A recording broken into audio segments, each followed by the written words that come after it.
Conundrum of Normativity. Kita balik, kenapa kok saya memilih judul Islamic Studies and Conundrum of Normativity? Ini sebenarnya terinspirasi kameranya baik banget. Gak apa-apa. Kayak kita itu butuh konten. IG-nya postingannya jadi YouTube aja situ, Pak. Islamic Studies and Conundrum of Normativity.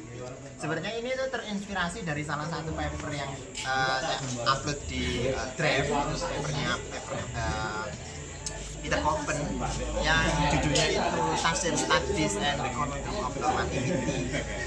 Ya, Peter Coppen melihat bagaimana tafsir studies, studi tafsir itu menjadi satu pilar, satu jalan keluar untuk dari perdebatan-perdebatan normatif historis di dalam studi Quran.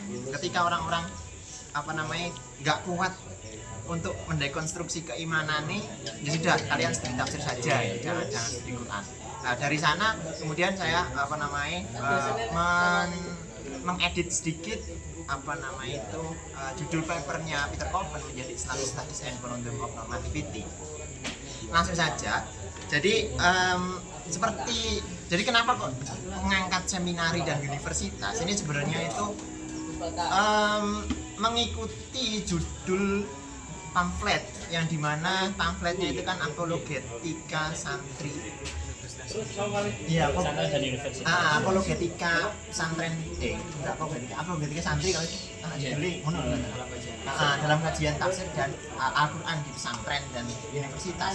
Nah, kenapa kok seminari dan universitas? Pertama, bahwa dalam bukunya Danesgar, Studying Quran in the Muslim Academy, dia secara jelas itu membedakan antara dua lembaga pendidikan.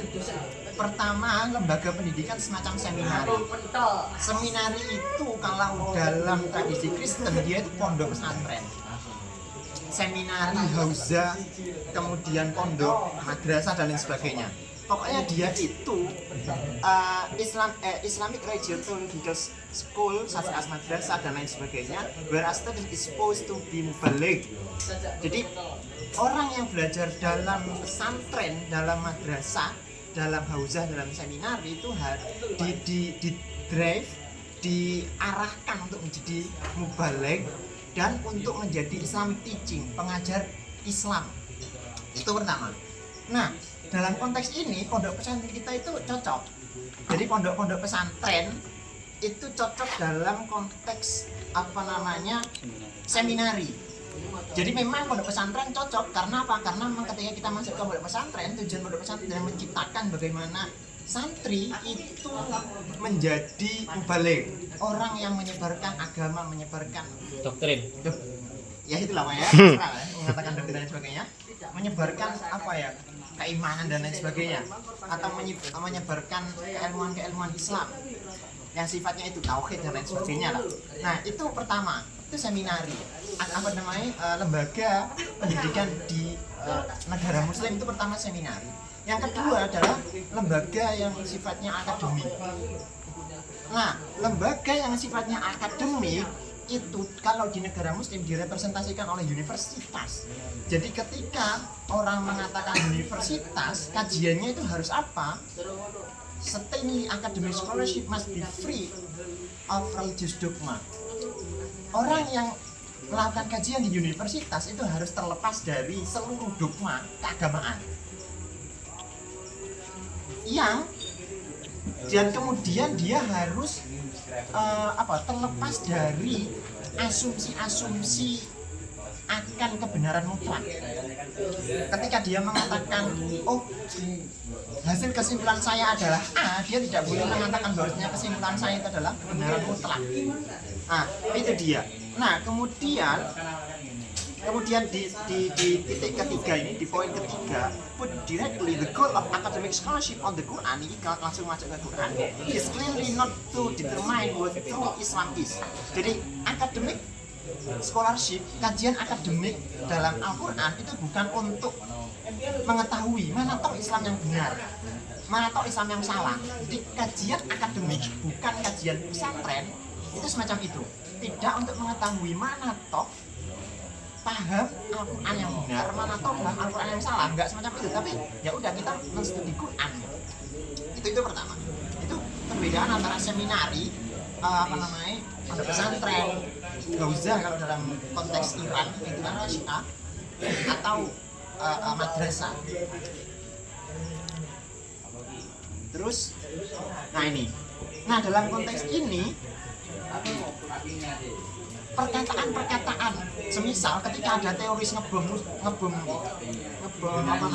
teroris Islam, terus ngebom gereja Bali, kemudian kita sebagai orang Muslim mengatakan ini itu salah, ini itu bukan Islam, ini itu kesalahan mereka dalam berislam, kesalahan mereka dalam melihat teks. Ini pokoknya dia pemahamannya salah.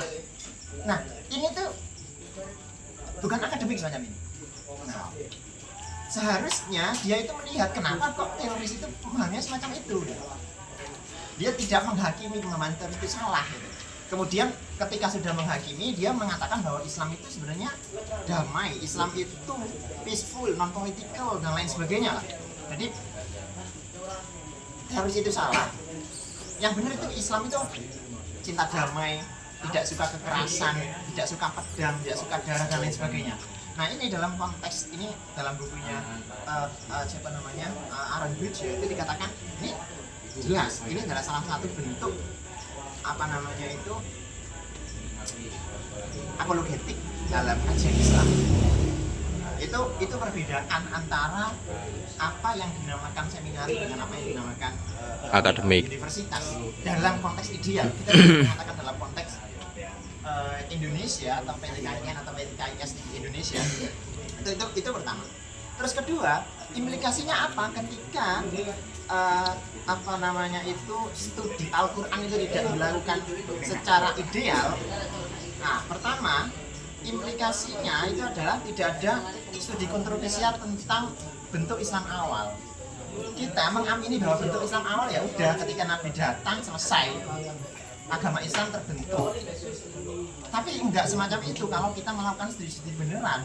Banyak yang mengatakan bahwa komunitas Islam terbentuk pada pada abad kedua, ketiga Hijriah, baru komunitas Islam itu baru ada. Kemudian bentuk Al-Quran awal, tidak mungkin sarjana Muslim mengatakan bahwa Al-Quran adalah buatan manusia pada abad ketiga. Tidak ada, saya kira di Indonesia tidak ada yang berani mengatakan itu. Karena banyak hal yang melatar belakangi kenapa ketidakberanian itu muncul.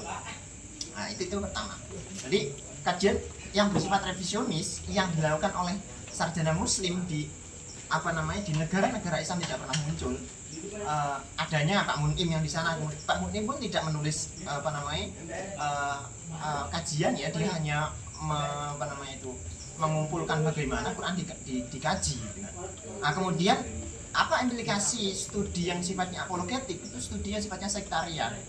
Salah satu contoh itu sebenarnya ini nggak termasuk akademik, tapi menurutku ketika itu ya memang secara epistem yang dibangun beda. Ketika ketika Basu Masail di mana itu di Al-Falah tahun tahun pokoknya pas kelas 6 kalau nggak salah. Oh. Itu kan beras kena Wahabi. Ibaro Ibnu Taimiyah kalau nggak salah kan. Asyankiti. Nah, sangat terlihat sektarian sekali bahwa kita nggak boleh menggunakan ibarat di sana. Yang boleh kita ibaratkan ya Sunni saja. Ya walaupun memang epistem yang digunakan berbeda ya, epistem Basu Masail dengan epistem akademik. Tapi yang jelas sangat terlihat sekali sektariannya. Itu pertama. Apa implikasi dari studi yang apologetik? Nah, kemudian bagaimana sih studi Quran dalam konteks PTKIN? Kita menggunakan UIN ya, PTKIN. Pertama, di Indonesia itu sangat sulit membedakan antara mana yang akademik dan mana yang non akademik. Semua itu campur baur. Karena apa? Karena ketika kita melihat visi misi dalam konteks prodi ya, visi misi dalam konteks prodi. Contohnya UIN Jogja, salah satu output dari prodi IAT itu ada 3, bukan 1 berarti, ada 3 output dari prodi IAT. 1 dari mufasir pemula, kemudian jadi praktisi, kemudian yang 3 baru bagi jadi peneliti.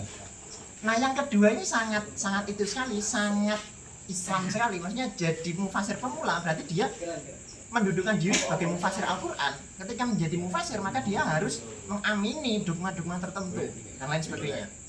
Ketika menjadi praktisi, jelas dia menjadi praktisi ya dia melakukan bagaimana tafsir dilakukan dan lain sebagainya, dia menjadi praktisi.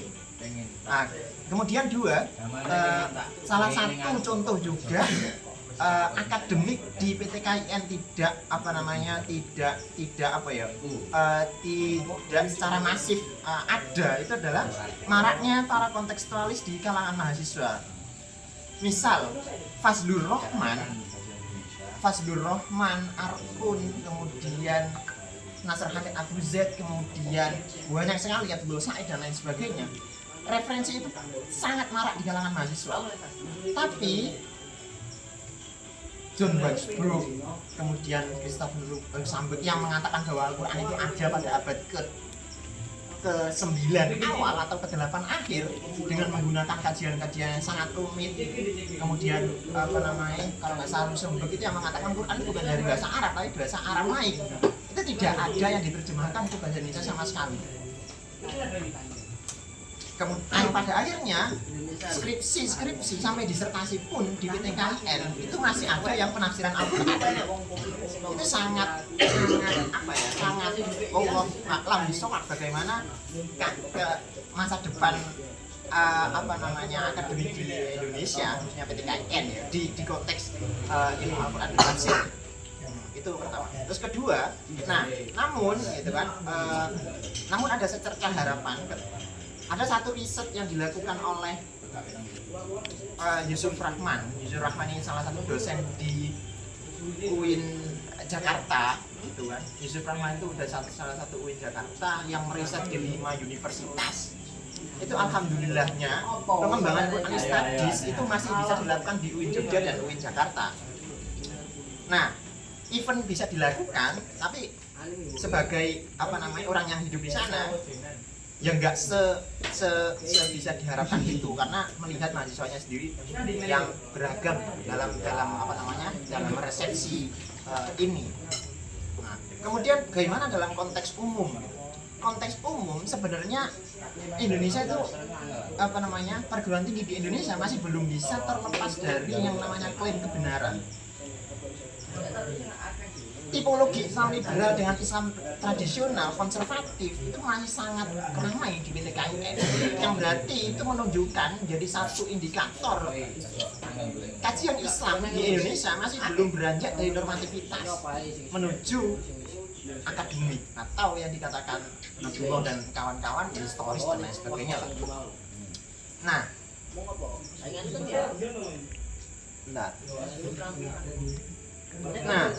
apalagi terakhir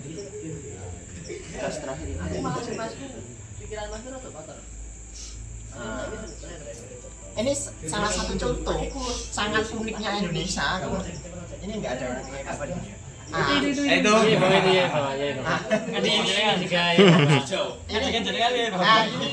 Ini salah satu contoh keunikan yaitu unik sekali bahwa dia itu universitas dalam konteksnya, universitas yang seharusnya itu harus ada penelitinya, tapi ketika kita melihat visi misinya sangat lucu sekali.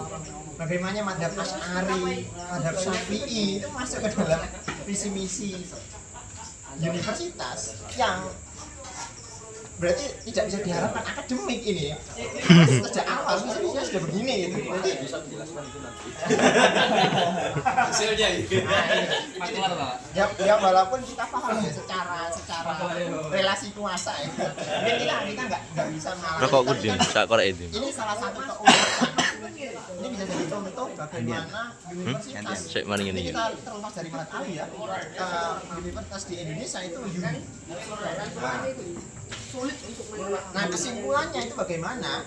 kesimpulannya jurusan ilmu IAT di Indonesia itu dalam persimpangan. Tapi persimpangannya bukan persimpangan akademik atau normatif, akademik atau penceramah, tapi dia persimpangannya itu dia sebenarnya mau jadi teolog struktural atau jadi teolog di ya teolog modern atau berbasis hermeneutika. Soalnya perdebatannya masih di sana, belum beranjak ke studi Quran yang akademik yang benar-benar pure untuk terlepas dari dogma-dogma itu. Nah, kemudian di titik kedua, manapun yang dipilih oleh sarjana itu pada akhirnya pistol sejarawan yang melihat apologetisme bukan bagian dari aktivitas akademik seperti Danesgar, kemudian Aaron Hughes, kemudian dan teman-temannya, itu akan selalu berada di kepala kita sebagai sarjana muslim yang melakukan kajian Al-Quran semacam itu, yang menggunakan Anda liberal, kita tradisionalis, kita liberal, Anda tradisionalis. Nah, itu satu hal. Kemudian terus bagaimana seharusnya kajian akademik masa depan? Pertama, tinggalkan keinginan merumuskan teologi yang benar. Ini saya kira ini cukup marak ya di kalangan kita ketika melihat sesuatu yang sifatnya unik itu dia mengatakan oh ini salah, oh ini enggak dalam kacamata Islam ya. Nah, oke, itu nggak apa-apa kalau kita mengatakan statement itu sebagai orang yang beriman, tapi sangat problematik ketika kita mengucapkan itu sebagai seorang akademisi. Itu. Kedua adalah tinggalkan keinginan apologetik untuk mengesensialisasi Islam. Sebenarnya esensialisasi Islam ini itu nanti itu berhubungan dengan tadi bahwa Islam itu harus damai, Islam itu harus tidak suka perang, Islam itu begini, Islam itu begitu. Ketika orang Islam itu suka perang, orang Islam suka ngebom, maka dia bukan Islam. Itu adalah pemahaman yang salah tentang Islam. Nah, ini tuh yang salah. Tapi pertanyaan yang benar itu bagaimana dan kenapa ada pemahaman Islam yang semacam teroris, pemahaman Islam yang semacam itu. Ini sangat antropologi sekali ya. Kemudian terus bagaimana dalam konteks tafsir dan keadaan studi Al-Quran? Pertama, tafsir itu sebagai ya hanya sekedar sejarah resepsi atas Al-Quran aja gitu. For descriptive historical studies of tafsir that aim to refer intellectual historical questioning the essential books as nothing more than a reader response to the Quran. Jadi ketika kita melihat tafsir, jangan kita lihat bahwa itu adalah teks yang teks yang memiliki kebenaran yang tidak bisa. Nah ini apakah yang saya mengatakan ketika tidak bisa disalahkan itu berarti saya sebagai teolog. Jadi ya sekedar teks Quran aja gitu. Apakah dia benar apa enggak itu bukan urusan kita gitu. Itu urusan mereka yang terjebur dalam hal itu. Kemudian studi Al-Quran ya harus historis dan kritis. Apa itu kritis? Kalau dalam bukunya Nikolai Sinai itu dia mengatakan kritis itu apa? Kritis itu kita menghentikan dulu asumsi-asumsi awal. Ketika kita melihat Al-Quran, ya udah Al-Quran dalam teks abad ke-7, jangan dilihat itu adalah wahyu Allah yang turun kemudian itu bukan akademik, itu teolog. Ya itu satu. Kemudian historis maksudnya apa? Kita harus menempatkan dia dalam teks abad ke-7 yang berinteraksi dengan orang-orang abad ke-7 dan lain sebagainya. Bukan untuk mengkontekstualisasi, tapi untuk membaca bagaimana dia ada dan apa sih itu